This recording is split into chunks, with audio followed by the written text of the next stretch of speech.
doit vivre, ce n'est pas à cause de la nourriture, non, mais de la parole qui sort de la bouche de l'Éternel. Et nous avons besoin de cette parole-là. La parole est merveilleuse. Jésus disait à ses disciples, déjà vous êtes purs par la parole que vous avez entendue. Alléluia. La parole est une bonne chose. Il faut aimer la parole de Dieu. Celui qui aime la parole de Dieu, c'est un amoureux de Jésus-Christ. Parce que la parole, Jésus, c'est le même qui est la parole. Et son nom, le dernier nom de Jésus, il va apparaître comme la parole. Alléluia. Attention, comment ça dit Jésus, la parole. Et ça, dans nos kilos, hein? On dit Jésus. Mais la parole, c'est toujours Jésus. Alléluia. Et ce soir, nous voulons écouter la parole de Dieu. Ma prière ce soir est que Dieu puisse ouvrir les yeux et les oreilles de notre esprit. Que nous puissions comprendre la parole telle que lui il a voulu que nous puissions l'entendre. Que cette parole non seulement elle puisse nous nourrir notre âme, qu'elle puisse aussi nous donner la joie de participer à la gloire du Seigneur. Mais que cette parole te fasse entrer dans la gloire du Seigneur. Et que tu vives cette gloire. Amen, amen. Laisse que Dieu utilise puissamment sa servante qui s'est choisie ce soir. Alléluia. Nous avons des grandes dames dans notre église. Alléluia. Jusque-là, on a suivi une jeune dame. Là, nous commençons la série des grandes dames. Alléluia. Alléluia. Alors, vous allez m'aider dans votre... qu'est-ce que je peux dire? Dans vos acclamations. Non. J'ai dit seulement ceci. Vous allez m'aider de recevoir cette grande dame. Alléluia. Nous invitons la servante de Dieu, Maman Vicky Chomba.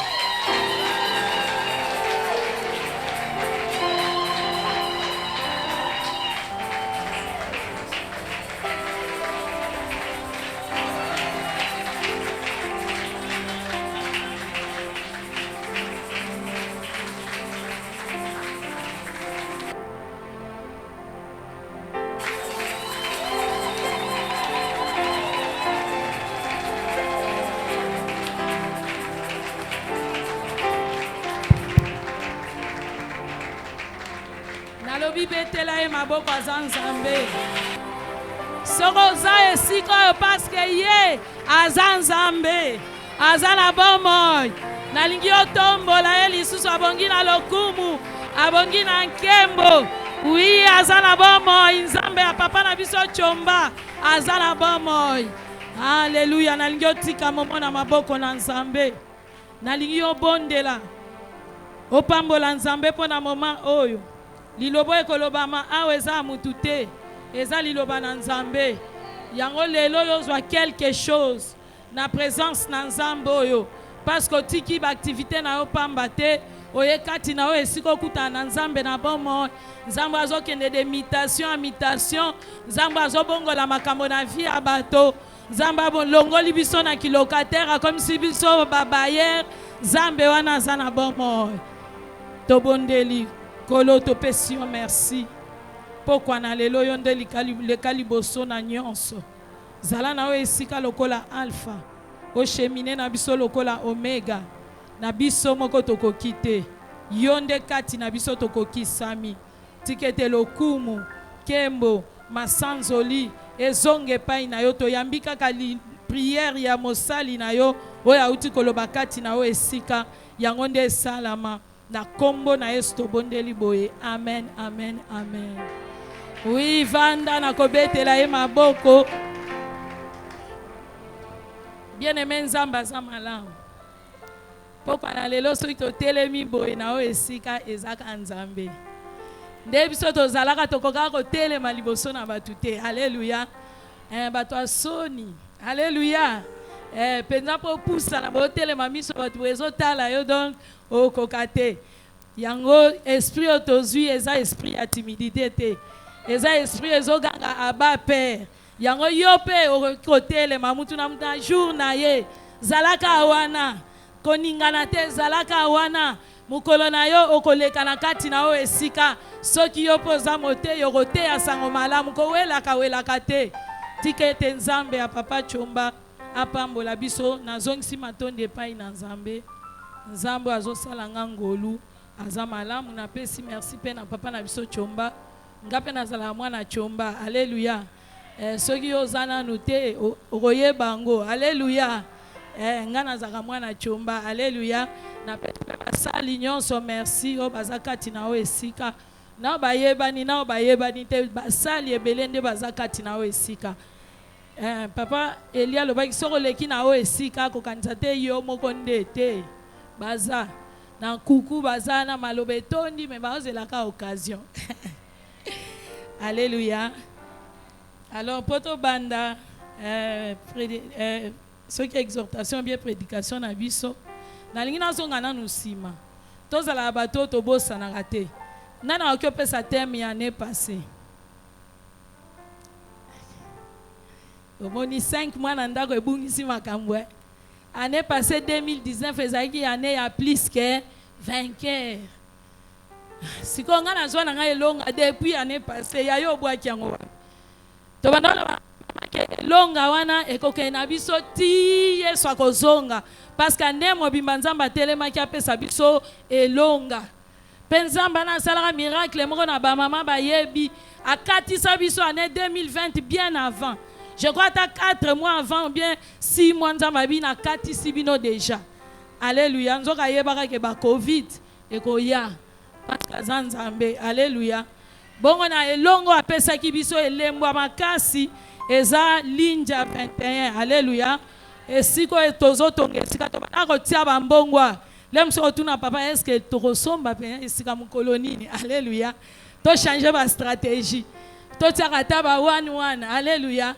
Mais Nzambe na bolingo na ena année oyo année de la confiance à l'Éternel tomoni Nzambe kokoki sango. Alors ceux qui ont retiré Nzambe na confiance okomona ye kokoki sabilaka na ena bomo inayo parce que zali oui pe amen. Azanzambo akosaka te linja pe wana ezala pona yo neti matériel didactique. Alléluia. Soko leki kuna kende otala ndenge ezaki na kanisi kolo nango po akufa ndaku ne amunene atonga wana na ba next toka yeka la muki bala musi babike na linza akobaye penza bi bobukeli nganda kuboy. Alléluia parce que yebi passe ya kotonga. Alléluia. Yango mutu te a détruire bomo inayo. Ko pesa accès na satana te a détruire bomo inayo parce que bomo inayo ezana motuya liboso na Nzambe. Alors toboleka kotanga liloba na Nzambe. Thème nabiso principal ezali la gloire du second temple, un nouveau commencement. Alléluia. Toke na AGD yaka na Bible na yo na présence na Nzambe. Na AGD tokotanga ka verset 3. Bandeli tang tozotanga ka version nazo baka awa pe amateya evandia. Alléluia. Soya batangi yango kana bi awa penza awa mate evangeli awa. Alléluia. Totangi na kombo na Yesu. Quel est parmi vous les survivants qui aient vu cette maison dans sa gloire première? Et comment la voyez-vous maintenant? Telle qu'elle est, ne paraît-elle pas comme rien à vos yeux? 9. La gloire de cette dernière maison sera plus grande que celle de la première, dit l'Éternel des armées, et c'est dans ces lieux que je donnerai la paix, dit l'Éternel des armées. Bon, tu as un verset Moussousou, et tu as 2 Pierre 3. Tu as un lomban. Nalgyo la nango na bokebi parce que verset to goloko ta mwa muke mais to ke esuko suki sanango. Alléluia. Na 2 Pierre 3 bazolo bela l'avènement du Seigneur Jésus ba bazana de na lui second eza na page 1241 au fongoli mbangumba 1241 lui second version ya biso ya kalatoza nango soko okomia na pepa na soko monyango. Totangi na kombo na Yesu. Sœur Sandra, akoki kolimbo la verset oyo. Totangi na kombo na Yesu. Amen. Voici déjà, bien-aimé, la seconde lettre que je vous écris. Tala balingami mokanda mosusu ona komeli bino. Dans l'une et dans l'autre, je cherche à éveiller par des avertissements votre saine intelligence. Na moko pe na mosusu nazolingana la musa penza mayele na bino na bokebi nyonso. Afin que vous vous souveniez des choses annoncées d'avance par les saints prophètes. Et du commandement du Seigneur et Sauveur enseigné par vos apôtres. Sachant avant tout que dans les derniers jours, il viendra de mon cœur avec leurs railleries, marchant selon leur propre convoitise, et disant, où est la promesse de son avènement? Car depuis que les pères sont morts, tout demeure comme dès le commencement de la création.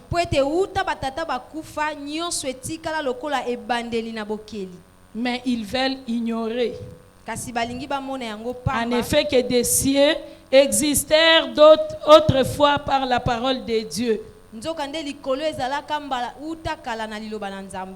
De même qu'une terre tirée de l'eau est formée au moyen de l'eau. Délige. Délige. Ezanga na mabele, ezindaki na nini, na mai pe, mai wane kauki mabele lisusu, ebimi yango mabele otovandi. Alléluia. Amen. Tandis que par la même parole, les cieux et la terre d'à présent sont gardés et réservés pour le feu, pour les jours du jugement et de la ruine des hommes impies. Mais il est une chose bien aimée que vous ne devez pas ignorer. C'est que devant le Seigneur, un jour est comme 1000 ans. Et 1000 ans sont comme un jour. Le Seigneur ne tarde pas dans l'accomplissement de ses promesses, comme quelques-uns le croient. Mais il use de patience envers vous, ne voulant pas qu'aucun périsse, mais voulant que tous arrivent à la repentance. Répétez-le en lisusu. Le Seigneur ne tarde pas dans l'accomplissement de ses promesses, comme quelques-uns le croient. Mais il use de patience envers vous, ne voulant pas qu'aucun périsse, mais voulant que tous arrivent à la repentance. Le jour du Seigneur viendra comme un voleur. En ce jour, les cieux passeront avec fracas. Avec fracas.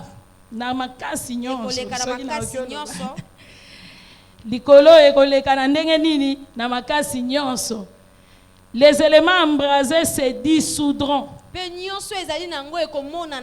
O ezika eko se dissoudre. Ça le papier otumbiango moto. Simanango il n'y aura rien. Poussière. Les éléments embrasés se dissoudront. Amen. Et la terre avec les œuvres qu'elle renferme sera consumée. Puisque donc toutes ces choses doivent se dissoudre, qu'elles ne doivent pas être la sainteté de votre conduite et de votre piété. Tandis que vous attendez et hâtez l'avènement du jour de Dieu, nzoka bozozela na lombango boye ya mokolo na Nzambe, à cause duquel les cieux enflammés se dissoudront na tina na yango likolo ekopela moto ekoleka, et les éléments embrasés s'effondront. pe o ezikaki wana nyonso ekosila. Mais nous, Kasi biso nous attendons, tozozela selon sa promesse, kolandisama na elaka de na nouveaux ye, cieux likolo ya sika et une nouvelle terre pe mabele ya sika, où la justice habitera, esika o la bosembo nouvelle ekofanda. Jérusalem. Alléluia. Yerusalem ya sika. C'est pourquoi, bien-aimés, en attendant ces choses, Na bongo nde molinga mina kozela makambo wana, appliquez-vous à être trouvés par lui sans tache bolinga ete bomona na liboso na ye ata na elembo moko et te. irrépréhensible dans la paix. Pe bozala na bosembo nyonso na kati na kimia. Croyez que la patience de notre Seigneur est votre salut, Bondima ete motema monene ya nkolo na biso nde lobiko na bino. comme notre bien-aimé frère Paul vous l'a aussi écrit, selon la sagesse qui lui a été donnée. Lokola molinga mina biso petelo akomelaki bino kolandisama na bwanya o epesamela. C'est ce qu'il fait dans toutes les lettres où il parle de ces choses dans lesquelles il y a des points difficiles à comprendre, Yango nde esalamaka na bamikanda nyonso akomaka makambo dont na les bisika. personnes ignorantes et mal affermies tordent de l'essence, Balotono ezali mwa pasi mpona kososola yango, comme celui des autres écritures pour leur propre ruine. lokola na makomi mususu mpona bobebi na Yo bango bongolaka moko. maloba na Nzambe obongolaka ngo mpona ruine na yo. Bamsu bazwaka mwa baverse soki amoni problème moko boye po ase justifie akeluka verse moko boye. Jésus alobaki il est écrit, Satan mpe alobi il est écrit, Jésus alobi il est aussi écrit. Balobi nini?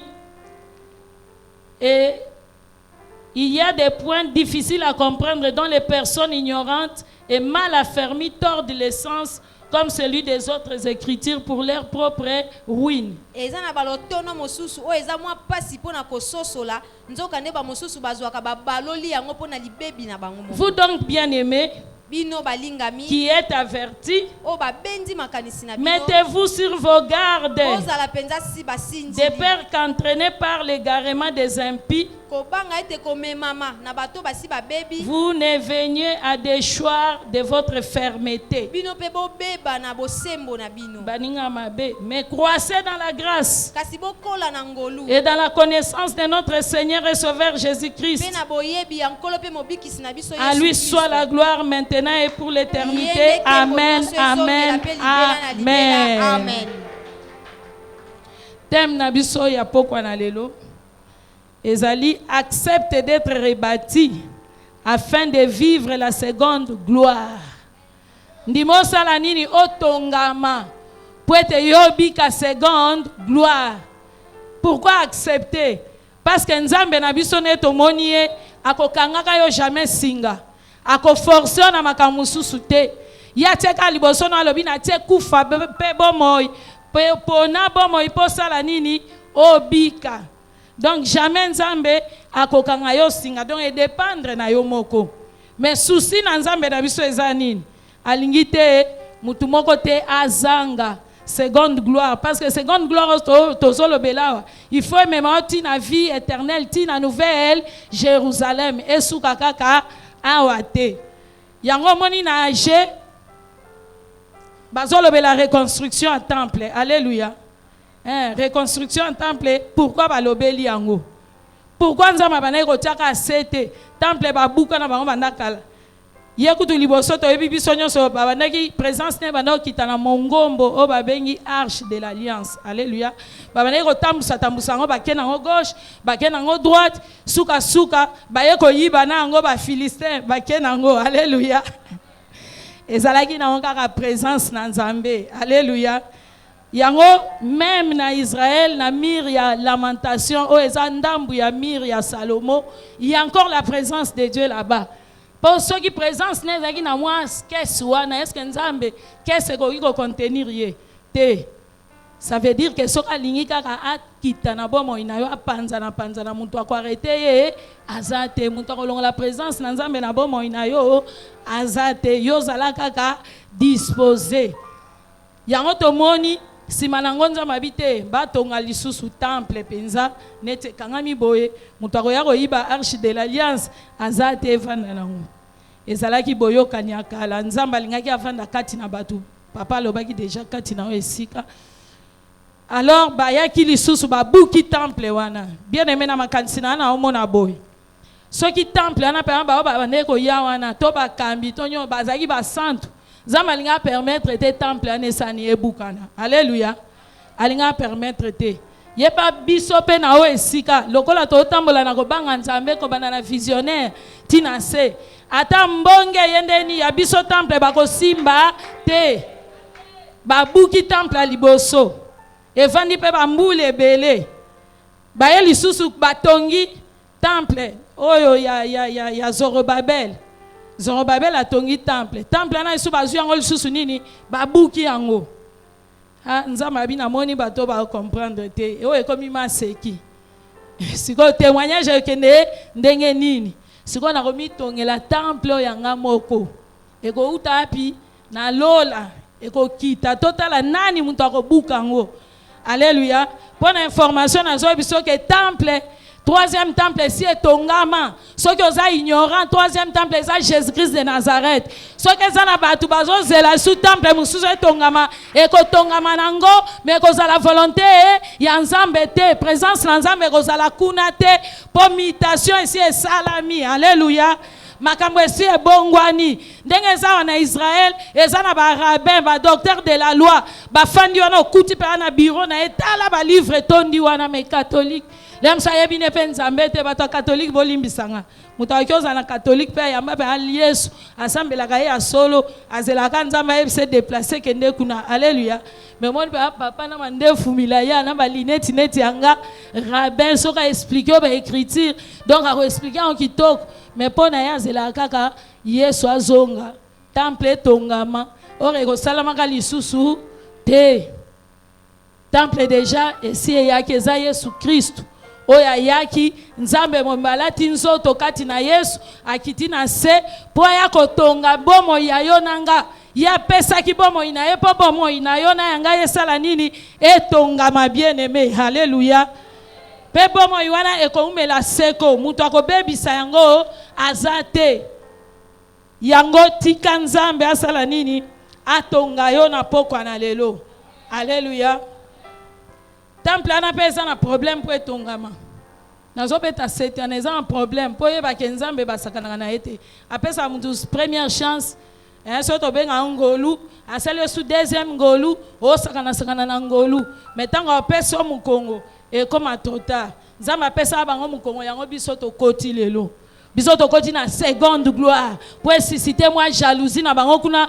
batala bato bazaki tina te bakomi na tina bato bazalaka libanda temple lelo bakoti na kati bazote liloba na Yesu avec nguya bazosala ba miracle ba prodige ba guérison au nom ya Jésus-Christ de Nazareth alléluia yango ngana yo to biengami Bible lobi j'appellerai mon peuple celui qui n'était pas mon peuple to bianga mwana biso te ngolu ka elokoti biso batu moko bazo sakana na ngolu babwaki yango yo sakana ka na ngolu mukolo ngolu ekobwaka mamususu asa nini akolokota yango na zui principe mikolo so ba yesinga ye sale loko boepo na nzambe na kosala ngo alléluia eteya na koteya na yebi eza na makasi na ngate me molimo na nzambe esa nini ekokokisa ngai alléluia soki yoko bandaka koboya kanisa Abraham bayebise kende koloba na libota na Moïse a libéré libota nanga o na yebi koloba te deuxième fois na yebi koloba te troisième fois nzamba lobi Aaron ye wana zoya allo alléluia boko kabola gloire na Aaron alléluia soki ozoboya Aaron koya mais nzamba zwa lokumu po abotolaki nani Moïse nyonso te atikaki ye quand même batambola na Aaron malgré désobéissance wana nzamba asaki nini alimbisaki ye alléluia yango soki nzamba lobi sala eloko sala ngo kolekisa pe tante parce que toyebi ngonga te toyebi nini ekoya lobi te à chaque jour suffit sa peine lelo nde ya biso lobi eza ya biso te mais tangu batongaka bien aimé eloko ni ekomaka tomonaki papa a watelemi alobi ete Photo salambang bang to si sa fondation na biso. Sinon mbula soke ye eko bebisa. Alléluia. Eko engagé ba dépense belé. Ko buke loko buka makana na mbang. Mais ko tonga eko zwa ba ane. Ndako neza ekuna ba buka ki ngala msuna un jour, 2 jours, ndako ilali. Mais ko tonga ngo tout un problème. Il faut patience, il faut sacrifice, makamwe belé. Or Satan a perdu na yaza la force apesanteur. Oyebi elo mo ele kananga to sa moi calcul mikolo na ba calcul continue na Bible. Alléluia. Na Psaume 115 verset 16, Bible zolo ba les cieux sont les cieux de l'Éternel et la terre est donnée au fils de l'homme. Dans ma belé ezaya biso. Mais en moko kadia pemba to lesa ke ba moto. Nous n'avons pas lutté contre la chair et le sang, mais contre les dominations, les autorités, les principautés dans les lieux célestes. Au pasteur Pela Lobaki, à prophète Pela Lobaki, yotinela ka mutu ba moto ser sara moto rokuta ser sara na tongo alia shawarma na ye. Alléluia. Lite zande na satana. Mais muto nzamba keli na lolenge na nzamba za na projet. Yango moni Nzambe a insisté kaka temple sanini etongama l'ombre des choses à venir. Or temple anande bomo inawe baby samaki. O baby samaki na kati Adam o revivre na kati na Yesu. Sikotango yo yambi Yesu. Yesu alobi soki yo okobatela liloba ne yena tata basanini. Bakoya ko vanda. Po batonga yo donc yo kotonga ndenge moko ya mystique. Alléluia. Kotongama no ezomona na miso abatute etongama ka en esprit. Alléluia. Mais na libanda bwe batu bamona ka ba action ba œuvre. Alléluia. Yo zo tongama na lolenge wana. Alors tongi totala na kotongama ngo okotongama ndenge nini. Jo mama Sandra lekianga bi Sandra penza obebisi nyonso. Alléluia. Okotonga ndenge nini. Alors pour na kotonga verset tolobaki pour na kotonga ezana esika comment point 1 il y a un endroit pour toi pour être otongama. Okotongama bisika nyonso tuté. Alléluia. Et atambongo ngwe zalaki okosomba lupangu bisika nyonso te okotala esika nini okosomba okotala emplacement okotala nyonso wana simando bimisi mbongo no sali nini osombi. Alléluia. Donc pona kotonga yo il faut ezala na Jérusalem. Alléluia. Jérusalem est une habitation de l'Éternel ndenge ba bengango ville choisie par l'Éternel. Les villes Nzambe yemoko aponi et tout luka ba ville ezali akokepe kokopona ta ville mususu Bethléem ata wapi mais alobi ngana sepelika na ville ya Jérusalem. Dieu fait grâce à qui il veut. Alléluia. Yango kozala na zuwa te zu eza satana yango babwaka ye na se tika Nzambe asala na mutu nyonso ndenge alingi okangele banzela pona nini. Il fait grâce à qui il veut. Yo zalaka wana ngoluna Nzambe sala nini esimba yo. Alors Nzambe aponaki na Jérusalem. Alléluia. Et aponi Jérusalem pe na Morija ndesika batongaki temple. Alléluia. Et temple ezaki na Morija. Ndeko na biso bokulaka lobaka efongolinga pe moi mémoire na keko lukana na tanga. Alléluia. Donc temple baponi yango lisu batonga ngo kaka na kati ya Jérusalem, ville ya Jérusalem, mais sur le mont Morija ndesika temple etongamaki wana. Eloko ni tolingi to sosola na kati na o esika ndeko bokulaka lobaki awa Abraham akenda pe kotumba mbeka wapi na mont Morija. Donc na mont Morija eza lokola lelo edane na yo bio moko mituna est-ce que na Jérusalem toza wapi soko zana na Jérusalem na ote continue ko bondela po mingi bayeba penza esika zate bayaka ko troubler batu. Alléluia. Babima lokola ba trouble fête ko ya ko troubler batu te lukoye ba Jérusalem na yo eza wapi lelo Yesu avandi na bisika nyonso esika nyonso bazobelela lobi là où 2 ou 3 s'assemblent à mon nom je suis présent. azana ewana. Donc ceux qui ont belé awa neto loba awa ceux pas bazana na France to wapi ba bele la paye so répondre bango.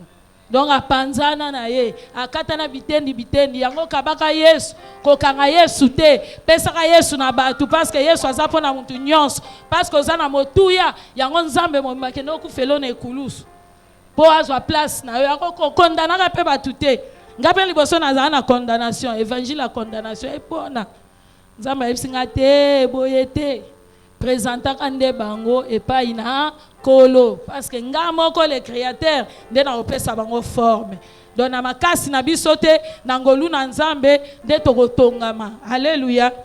Alors na mama orija nde esika yo koya na baofrande na yo tomonaki Abraham ake na offrande na ye asalaki nini azongaki nango. Bible elobi ni donner il vous sera donné.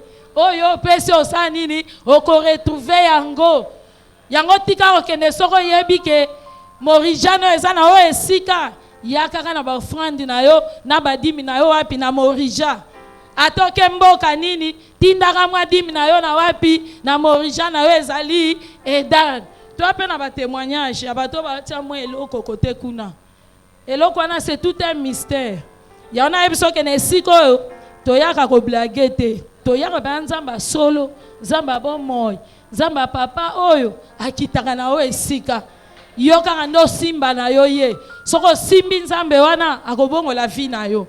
Alors nzamba azo yebisanga lobi omoni bato baotia kuna na yebisa yo eza na mama moko azalaki na ngambu wana aumeli na molili tamulai mais à cause kaka ya disposition ya motema na ye alobi yanga ya muke aza nango mpe ebele te abika yanga ya muke wana nakobanda kotia nakobanda okata natiaka. Alléluia.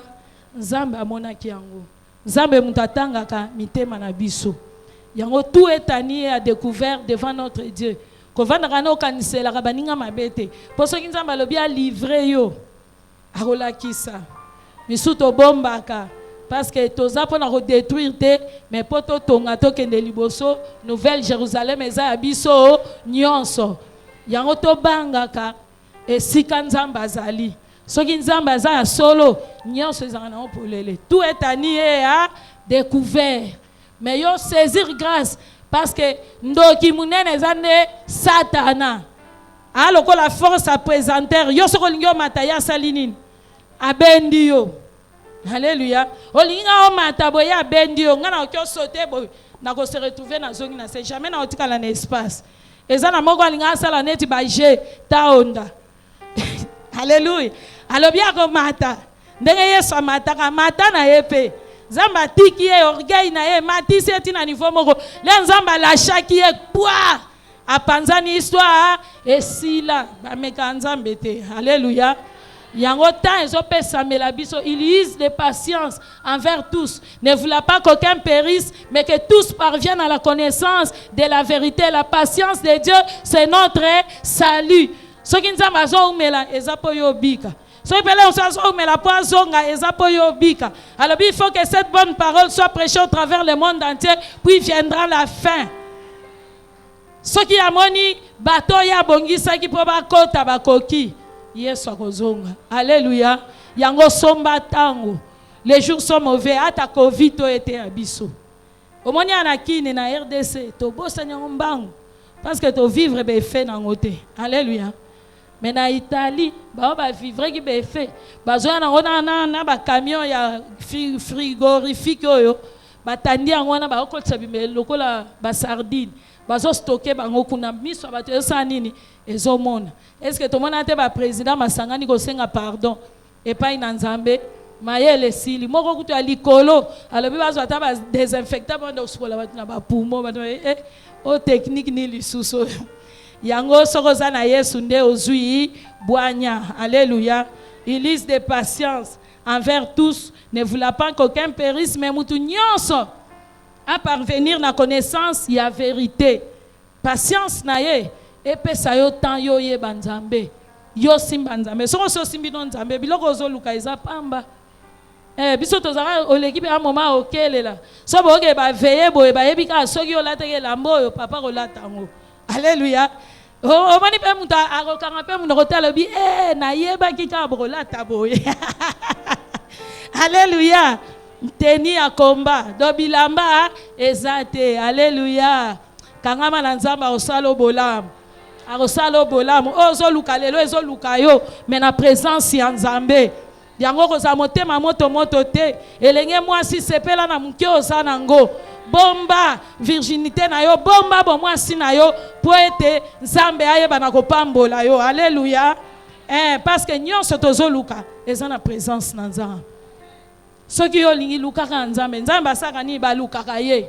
Yo luka na yo nzambe akopesa yo. Et comme en temps parce que na yo esika. Alléluia. Je m'excuse. Na yo esika mutu muki azate. Peut-être yo mimona kauza muki ozano mukete. Ya na même ya ka mutu nyonso. En tout cas, so na betsa mutu libako alimbisa ngai. Alléluia. Et peut-être l'obélien, moi, bakweza la toi parfait. Jésus-Christ n'est pas parfait. Alléluia. So na betso libaku pe alimbisa ngai. Mais na apprendre na liboso na nzambe comme même ya mutu nyonso mwana muke mukolo. Parce que na mukolo na roki ozwa quelque chose. Na mwana muke pe na roki kozwa quelque chose. Ozolanda. Donc to même ya mutu nyonso to lingana peut-être to bika seconde gloire. So to lingana te seconde gloire ekoya te. Ba yebisa bisongwa ekoya te. Ou bien yo kotikala baninga ba avancer. Alléluia. Pona linja kuna yo kanisi seconde gloire na ko éclater kuna eza bomo ye ezotongama ba otonga kuna yo pe bazotonga yo. Mais quand soko za sensible, alléluia. Ya na ba ki linja eza la matériel didactique. Le moko leka kuna ba coup de bêche ezoleka na kuna. Ba zupe ba marteau bazobeta. Des tribulations, Bible lobi, vous aurez des tribulations dans le monde. Prenez courage, car j'ai vaincu le monde. Dans le na acte 20, oye bape, que za yo moko te yo lela kana ba épreuve. Son boni épreuve songolo, yo ana bandi ko lela na kosambela pete. Nzamba ngazo ya na ngate nzamba ya mwana musala mutu te. Alléluia. Amwana bitinda na yo te. Alléluia. Mokili na ye moko asepeli apesa yo yango. Osalaki nini po ya pesa yo mokili eyaka ngolu oyo zu yango kotia tolote kobeta tolote kita tambola na kati na komikitisa Paul a comprenaki yango alobaki yango na kati ya acte 20 po kansaka yo moko ndozo bakoma bakombele ki bana nde luka nzamba ngo inane 2 ans batukutu ba yo asima est-ce que oyebi alliance na bango na nzambe batukutu ba ya sima ba comment le kapena liboso en tout cas église ango yebela luka nzambe nzambe balukaka ye nzambe balukaka ye. Alléluia. Na acte 20 Paul azolo baboy na 19 autant aka buke 19 na 32 alobi boy servant le Seigneur en toute humilité avec larmes et au milieu des épreuves que me suscitaient les embûches des Juifs. Bambiche et outi na bande konaye propre, bande konaye ba Juif. Oyebe sala pasi muto musika salo pasi ke muto bozana nda kumoko e soka suma kasi koleka. Alléluia. Romito abana sali nini? Yako peye bisangelo ko na sali oyepete. Mais ozo kisaka motema nanga pasi. Alléluia. Soki nza babi na yoka ngona osala nini na koyoka yango. Alléluia. Mais toi yebaka kolimbisa parce que biso moko to a parfaité. Sinon te to bando sengela batu moto nzambe longola kaka ye. Nzamba longole bongo yosko za parfait. Et bongo mukole kwela yo poko longwa. Alléluia. Mukole kwela yo poko sa nini okolongwa. Parce que yo jijaki sans bolingo. Yo pe ba ko jijo sans bolingo. Yango ko sengela baninga mabete présentaka bango. Somme galeli se présenter ye. Nde yo ko bika seconde gloire. Mais sous pe ba ennemi wana na ko lobise kutute. Oyaka na église, ozana be ennemi. Nzambe nini wana? Ezalaka te nzambe nini wana? Oyaka ko sambela nzambe ozo la seconde gloire. Ezana bato yo lobisaka te. Lelo so ekateli ya ko lobisa mutu nyonso. La Bible dit pardonnez et il vous sera pardonné. Mais la carte in église yoka binemi.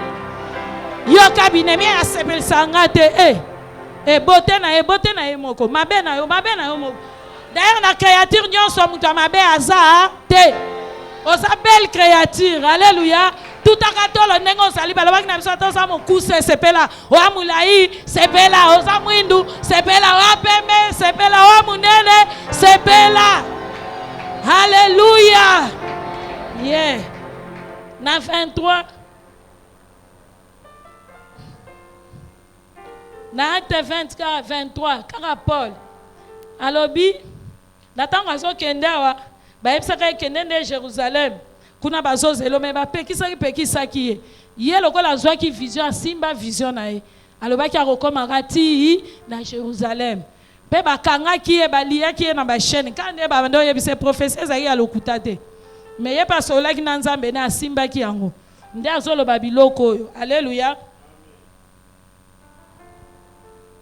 Na 32 balobi nini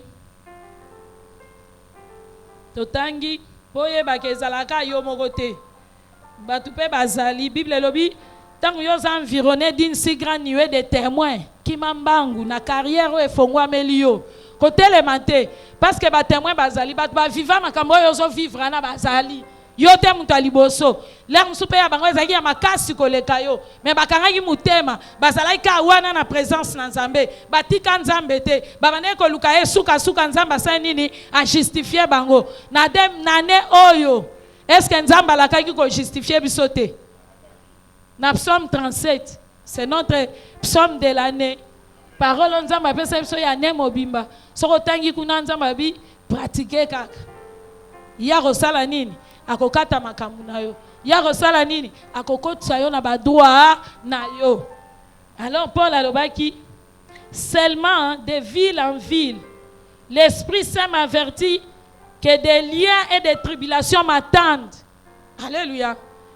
Esprit Saint m'avertit Paul obonne ozokende ana na musala osala okozwa ba tribulation okozwa bitumba ego ya makasi mais sala nini Zorobabel alobi fortifie-toi et prends courage.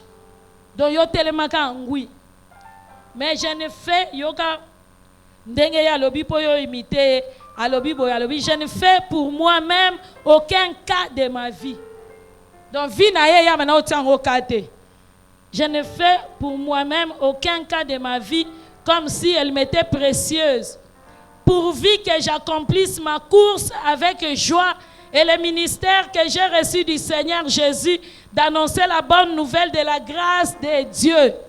Bien-aimé, atana kolela ko swami nu sala musala. Suka mbumero sala nini ekotali sama. Alléluia.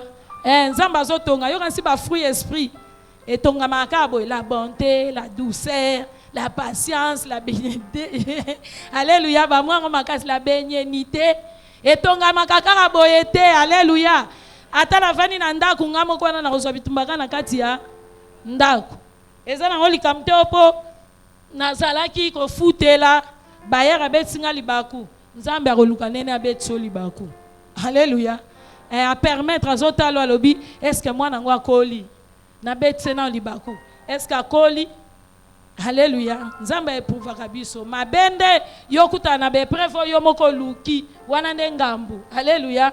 Ba prevo yo moko luki senga pardon Nzambe ayokela yo mawa mais soko tali gauche droite osali examen à vie na yo omoni ke eloko moko ya mabe ezate bandaka kokumisa Nzambe pesa Nzambe merci na nyonso nazo vivre atana kolela parce que zo swa bandeko na moko ka ba juif kaka bango baleka boye na kombo no bakelekela kuna na kombo na yo kolo limbisa bango yo yika mpiko na nzela na Nzambe. Nzambe ne muta ko justifier alobi à moi la vengeance à moi la rétribution ko se vengeaka te wana eza musala na yo te tompesaka misala nesika Nzambe apesi biso misala te lokola bata temple wana bazela troisième temple bakompesa musala ya pamba bazwa pe a mosquée batieli bango wana. Alléluia. Si mamir wana ya temple ya Salomo etikala kiteni wana simba nango mosquée penza ba musulman ya munene sikoyo ko déloger bango ba musulman yebi force na bango soko lo bio déloger bango peut-être yo provoquer troisième guerre mondiale. Alléluia. mais nakanisa kosalamaka après enlèvement sikote alléluia parce que nzambe aza na plan na ye yango tant covid ye nzambe alobi oyo eza œuvre ya shetani satana okyo devanse nga te asilisa mokili mobimba nani apesi yo permission wana mais nga nazwi ka covid wana nakotambola nango mpona évangéliser alléluia wana eza biloko ya kuna soko ozeli na bible eza te nzambe ka mutu akyo révélé alléluia alobi bakozela to nazwi ka covid wana nazo évangéliser mais bino bana na ngai bomibatela maladi wana ekoleka ndenge kaka eyaki ekoleka bino yango pesanga nzambe merci oleki ba oyo ezoservir kuna te ti lelo oleki bango na eloko te eyaka ngolu tozwi lebo nazonga na ndako nakuti masque eza likolo ya mesa oningisi kaka moto olobi en tout cas nzambe kazwa lokumu mpo so covid yango ezalaki nani alinga azala épargne na insalubrité oyo toza nango na mwa ba désordre mike tolinga tobika te mais ezaka ngolu yango zala na yesu akolongolo na kati na ba épreuve alléluia tomoni joseph wana tokei na deuxième point na biso alléluia deuxième point na biso mpo tongama eza l'alliance du père mais bayekolisa biso moni so bapie bino bayekolisi bino bakorrige bino kanga yango alliance ya tata alléluia tata ya biso nani papa chomba alléluia